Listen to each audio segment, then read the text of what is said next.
Kubrick Lover 1972 signing in here. I'm going to do a review of a Criterion release. It's a Roman Polanski film. It's called Repulsion, and I'll show the DVD first. That's Catherine Deneuve right there, like a paranoid state.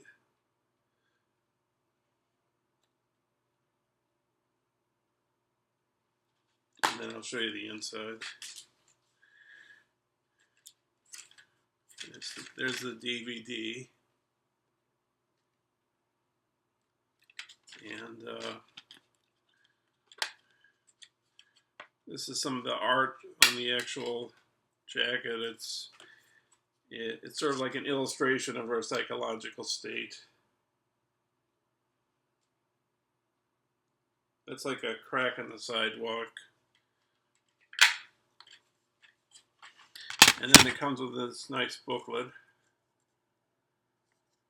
Another beautiful photo of Catherine Deneuve.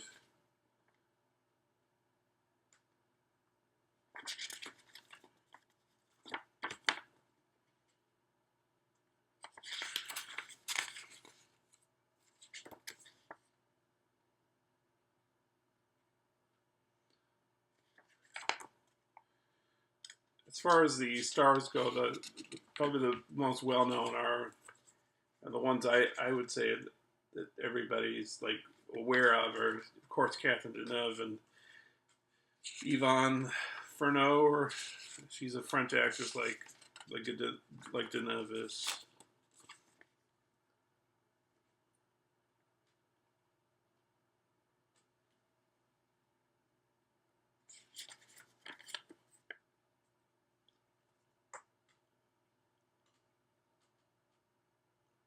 So anyways, let's talk about this film. This film is about a young woman. I think she's a virgin, and she's daydreams. And a lot of the film, she's hallucinating. She works for a beauty parlor, like manicuring nails. But she's very socially withdrawn, and there's a man that's interested in her, but she is kind of repulsed by her. She sort of has like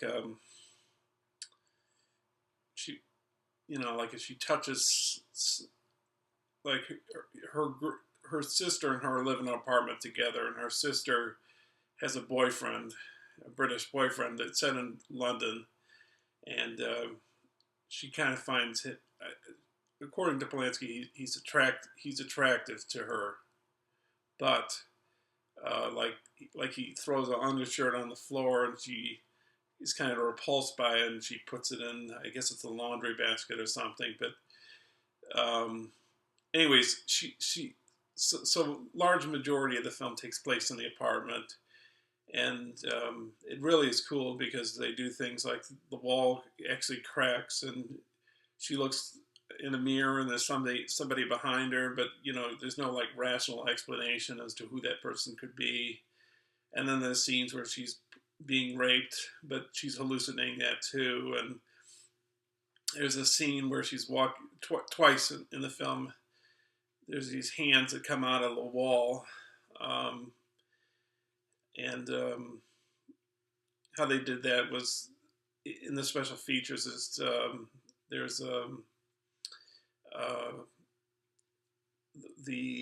I think he was a production designer. He found out about this condom factory, and he got these large sheets of condoms, and that's how he had the people stretch their hands out through the wall. And you notice this hand thing, these hands coming out of the wall. You see an homage to it in George Romero's Day of the Dead. I believe it's at the start of the movie. And in the essay that's provided with the DVD, you also see, according to the person that wrote the essay, he says that the arms coming out of the wall are probably influenced by Cocteau's Beauty and the Beast, which is a film I do own. but it's in storage. And at some point, when I move and have all my stuff back, and I'll try and do a review of that as well. But I do have a fair amount of DVDs and Blu-rays here with me right now. But when I move to my more permanent location, then I can do more stuff, But I'll try to do some stuff currently, Anyways, and there's a few bad things that happen to people that enter the apartment. They get injured, or, well, I don't want to spoil it too much. Well, should I say what happens? They don't. They get killed, but I won't say who gets killed or when it happens or all that. But basically, she just goes haywire and she starts hallucinating. They did things on the film like they changed the dimensions of the room, and they did just use it with wide-angle lenses. What they did was they actually pulled walls further back, and they did things like that, and so, to distort things even more. And they made the hall wider and in the apartment. And there's interesting things like in the special features, like the production designers talks about how at the time in the 60s, he and a photographer went to some apartments in I can't remember where it is in London, but to find out how those apartments actually look and what they look like with, people's possessions in them and everything. So that's pretty interesting. And there's also another documentary on the disc that's from a French television program that shows the making of Repulsion. And you see Polanski acting out the scenes and showing the actors how to act out the scenes. So that's pretty interesting. And then there's a commentary with Polanski and Catherine Deneuve, and that's pretty fascinating too, because Polanski's talking about things he wanted to do, but he couldn't accomplish because of either the time or the money. Even though he's like a perfectionist, and he took several takes, and it had union rules that they had to stop at a certain point, but he keep on going, but the crew at this particular production didn't mind. So it's pretty fascinating. And I have a list of favorite movies. It's on my blog, which is